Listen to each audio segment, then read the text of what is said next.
ప్రియులారా, అపోస్తలుడైనటువంటి పౌలు గారు తన రెండవ మిషనరీ జర్నీలో శీలాను వెంటబెట్టుకొని టర్కీ దేశానికి వెళ్ళి అక్కడ కొన్ని రోజులు నివసించి అక్కడ సమాజ మందిరంలో దేవుని సువార్తను ప్రకటించినట్లుగా మనకు కనిపిస్తూ ఉంటుంది.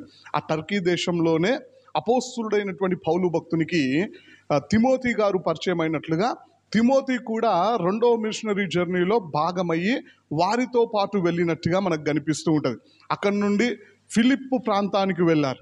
అక్కడ కొన్ని రోజులు సువార్తను ప్రకటించిన తర్వాత అపోస్తలుడైనటువంటి పౌలు భక్తుడు లూకాను అక్కడే విడిచిపెట్టి అక్కడి నుండి వారు థెసలోనిక ప్రాంతానికి వెళ్ళినట్టుగా మనకు కనిపిస్తూ ఉంటుంది. ఇక్కడ ఒక చిన్న విషయాన్ని మనం ఆలోచన చేసినట్లయితే థెసలోనిక పట్టణానికి ఆ పేరు ఏ విధంగా వచ్చినది అని చెప్పేసి చరిత్రను కనుక మనం జాగ్రత్తగా ఆలోచన చేసినట్లయితే అలెగ్జాండర్ గారి తండ్రి గారైనటువంటి ఫిలిప్పు గ్రీసు దేశంలో ఉన్నటువంటి పట్టణాలన్నింటినీ జయిస్తూ వెళ్తూ అదేవిధంగా సోలన్నికి అనబడినటువంటి పట్టణానికి కూడా వెళ్ళాడంట. ఆ పట్టణం పేరు సోలన్నికి.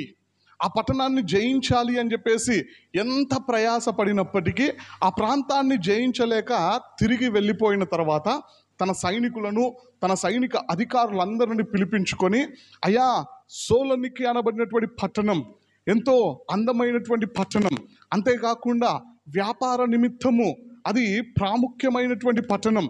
మీలో ఎవరైనా సరే ఆ పట్టణాన్ని గనక జయించి తిరిగి వస్తే మీరు ఏది అడిగితే దాన్ని నేను మీకు ఇచ్చేస్తా అని చెప్పినప్పుడు తన సైనిక అధికారులలో ఒకడైనటువంటి కెసెండర్ అనబడినటువంటి వ్యక్తి రాజు దగ్గరికి వచ్చేసి రాజుగారి ఆశీర్వాదాన్ని తీసుకొని అక్కడ నుండి వెళ్ళిపోయి చాలా రోజుల తర్వాత మళ్ళీ వచ్చాడంట.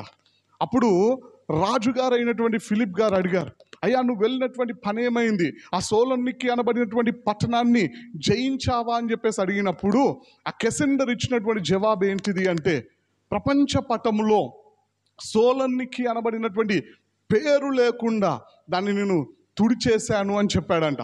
అప్పుడు ఫిలిప్ గారు చెప్పారంట, ఆ పట్టణం ఎంతో అందమైనటువంటి పట్టణం, సముద్ర తీరాన వ్యాపారం చేసుకోవడానికి ఎంతో అనువైనటువంటి పట్టణం, నాకు ఆ పట్టణం కావాలని చెప్పాను కదా, దాన్ని ఎందుకు ఆ విధంగా నాశనం చేశావు అన్నప్పుడు కెసెండర్ ఇచ్చినటువంటి జవాబు, లేదు రాజా, నేను ఆ పట్టణాన్ని జయించి ఆ పేరును తొలగించి మరొక పేరును ఆ ప్రాంతానికి పెట్టాను అని చెప్పాడంట.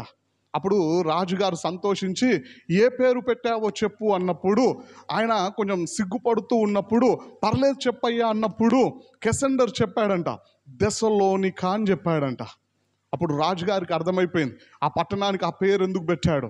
కారణం ఏంటిది అంటే తన కుమార్తె పేరు లేదా అలెగ్జాండర్ గారి చెల్లెలి పేరు ఏంటిది అంటే థెసలోనిక. కెసెండర్ నా కుమార్తెని ఇష్టపడుతున్నాడు అని చెప్పేసి రాజుగారు గుర్తించి ఏమీ మాట్లాడకుండా తన కుమార్తెనిచ్చి కెసెండర్కి వివాహం చేసి ఆ థెసలోనిక ప్రాంతాన్ని వారికే బహుమానంగా ఇచ్చాడంట. చూడండి ప్రియులారా, థెసలోనిక అనే పేరు ఈ విధంగా వచ్చినది. ఆ ప్రాంతానికి అపోస్తలుడైనటువంటి పౌలు భక్తుడు వెళ్ళి అక్కడ దాదాపుగా ఒక 2-3 నెలలు అక్కడే ఉండి సమాజ మందిరానికి వెళ్తూ ఉన్నప్పుడు అక్కడ ఉన్నటువంటి వారు అపోస్తలుడైనటువంటి పౌలు భక్తుడిని ప్రశ్నించే ఉంటారు, అయ్యా, మీరెవరు, మీరు ఎక్కడి నుండి వచ్చారు అని చెప్పేసి అడిగినప్పుడు అపోస్తలుడైనటువంటి పౌలు గారు జవాబుగా చెప్తూ ఉన్నాడు, అయ్యా, నేను యెరూషలేములో గమలీయేలు పాదముల యొద్ద ధర్మశాస్త్రాన్ని నేర్చుకున్నటువంటి వ్యక్తిని అని చెప్పినప్పుడు గమలీయేలు అప్పటికే ఎన్నో పేరు ప్రతిష్టలు పొందుకున్నటువంటి వ్యక్తి కాబట్టి ఆయన పేరు చెప్పడంతోనే ఈయన కూడా ధర్మశాస్త్రాన్ని నేర్చుకున్నాడు అని చెప్పాడు కాబట్టి, అయ్యా, నెక్స్ట్ వీక్ విశ్రాంతి దినాన మీరే వాక్యాన్ని చెప్పండి అని చెప్పినప్పుడు అపోస్తలుడైనటువంటి పౌలు భక్తుడు నెక్స్ట్ వీక్ వరకు అక్కడే ఉండి అక్కడ వాక్యాన్ని ప్రకటించినట్లుగా మనకు కనిపిస్తూ ఉంటుంది. మొదటిసారి ఆయన చెప్పినటువంటి వాక్యం ఏంటిది అంటే, మన బైబిల్ గ్రంథంలో అంటే యూదుల బైబిల్లో పాత నిబంధనలో మెస్సయ్య వస్తాడని రాయబడి ఉన్నది కదా, మెస్సయ్య యొక్క గుణ లక్షణాలు ఇవి అని చెప్పేసి మొదటిసారి వాక్యాన్ని ప్రకటించినాడు. రెండో విశ్రాంతి దినాన కూడా అపోస్తలుడైనటువంటి పౌలు భక్తుడే వాక్యాన్ని ప్రకటిస్తూ ఉన్నప్పుడు మెస్సయ్య రాబోతూ ఉన్నాడు, ఆయన వచ్చినట్లయితే మనందరికీ రక్షణ వస్తుంది, మనందరం ఆయన రాకడ కోసం కనిపెట్టుకొని ఉండాలి అని చెప్పేసి వాక్యాన్ని ప్రకటించినాడంట. 3వ వారం కూడా అపోస్తలుడైనటువంటి పౌలు భక్తుడే నిలబడి వాక్యం చెబుతూ 3వ వారాన చెప్పినటువంటి మాట ఏంటిది అంటే, నాకు ఒక వ్యక్తి తెలుసు, ఆయన పేరు యేసుక్రీస్తు. ఆయనలో ఉన్నటువంటి లక్షణాలు, మెస్సయ్యలో ఉన్నటువంటి లక్షణాలు ఒకేలా ఉన్నాయి. ఆ యేసుక్రీస్తు ప్రభువారు మనుషులందరి పాపముల నిమిత్తం సిలువ వేయబడి మరణించి 3వ రోజున తిరిగి లేచాడు. ఆయన ఎంతో మంది శిష్యులకు కనిపించాడు. అదేవిధంగా నాకు కూడా ప్రత్యక్షత కలిగినది అని చెప్పేసి కొన్ని మాటలను వివరించినప్పుడు, కొంతమంది ఏమో యేసుక్రీస్తు ప్రభువారిని దేవుడిగా అంగీకరించి అపోస్తలుడైనటువంటి పౌలు భక్తుని పక్షమున చేర్చబడ్డారంట. మరికొంతమంది ఏమో ఇతడు దేవదూషణ చేస్తూ ఉన్నాడు అని చెప్పేసి అపోస్తలుడైనటువంటి పౌలు భక్తుని మీద తిరగబడినట్లుగా, ఆయనను చంపే ప్రయత్నము చేసినట్లుగా మనకు కనిపిస్తూ ఉంటుంది. చూడండి ప్రియులారా, దెసలోనికా ప్రాంతములో సంఘము గొప్ప ఉపద్రవములో ఏర్పడినది. అవే మాటలు మనకి దెసలోనికలకు రాసినటువంటి మొదటి పత్రిక 1వ అధ్యాయం 6వ వచనంలో మనకు కనిపిస్తూ ఉంటుంది. ఎంతోమంది విరుద్ధంగా లేచినప్పుడు, ఎన్నో రకాల ఇబ్బందులు పెట్టే ప్రయత్నం చేసినప్పుడు, అపోస్తలుడైనటువంటి పౌలు భక్తుణ్ణి మరణానికి అప్పగించే ప్రయత్నము చేసినప్పుడు అక్కడ సంఘము ఏర్పాటైనట్లుగా మనకు కనిపిస్తూ ఉంటుంది. అక్కడ సహోదరులు కొంతమంది అపోస్తలుడైనటువంటి పౌలు భక్తుణ్ణి అక్కడ నుండి తప్పించినట్లుగా మనకు కనిపిస్తూ ఉంటుంది. అక్కడి నుండి బెరయా ప్రాంతానికి వెళ్ళినట్టుగా మనకు కనిపిస్తూ ఉంటుంది. దెసలోనికా నుండి బెరయాకు దాదాపుగా 50 మైళ్ళ దూరంలో ఉన్నదండి. అంటే 75 కిలోమీటర్లు అనుకుందాం. 75 కిలోమీటర్ల దూరంలో ఉన్నటువంటి బెరయా ప్రాంతానికి వెళ్ళినారు. అక్కడ అపోస్తలుడైనటువంటి పౌలు భక్తుడు సువార్త ప్రకటిస్తూ ఉంటే అక్కడ అనేకులు మారు మనసు పొందుకుంటూ ఉంటే, దెసలోనికాలో విరుద్ధంగా తిరగబడినటువంటి వారు బెరయా ప్రాంతానికి వచ్చి అక్కడ కూడా పగను రేకెత్తించినట్లుగా, అక్కడ కూడా సంఘాన్ని చీల్చే ప్రయత్నము చేసినప్పుడు అక్కడి నుండి అపోస్తలుడైనటువంటి పౌలు భక్తుడు ఏథెన్స్ ప్రాంతానికి వెళ్ళినట్టుగా మనకు కనిపిస్తూ ఉంటుంది. తిమోతి భక్తుణ్ణి దెసలోనికాకు పంపించినట్లుగా మనకు దెసలోనికలకు రాసినటువంటి మొదటి పత్రిక 3వ అధ్యాయం మొదటి 5 వచనాల్లో కనిపిస్తూ ఉంటుంది. అప్పుడు బహుశా తిమోతి ఒప్పుకొని ఉన్నాడు. ఎందుకంటే అతడు అపోస్తలుడైనటువంటి పౌలు భక్తుని దగ్గరికి వచ్చి దాదాపుగా 6 నెలల కంటే తక్కువే అయింది. నాకేం తెలియదు కదయ్యా, నేను వెళ్ళేం అక్కడ ప్రకటించాలి అని చెప్పేసి ఒప్పుకొని ఉన్నాడు.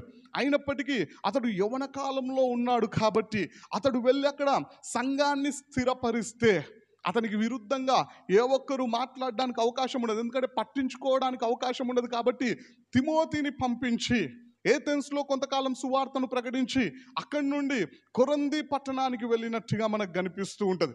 కొరంథీ పట్టణంలో అపోస్తలుడైనటువంటి పౌలు భక్తుడు ఉంటూ ఉన్నప్పుడు తిమోతి భక్తుడు దెసలోనికా నుండి దాదాపుగా 1 సంవత్సరం సువార్తను ప్రకటించి సంవత్సరం వరకు సంఘాన్ని స్థిరపరిచి ఆ సంఘము అనేకులకు మాదిరికరంగా నిలబడినప్పుడు, గొప్ప గొప్ప సాక్ష్యాలను ఆ యొక్క దెసలోనికా సంఘం పొందుకున్నప్పుడు 1 సంవత్సరం తర్వాత అపోస్తలుడైనటువంటి పౌలు భక్తుని దగ్గరికి వచ్చినట్లుగా మనకు కనిపిస్తూ ఉంటుంది కొరంథీ పట్టణానికి.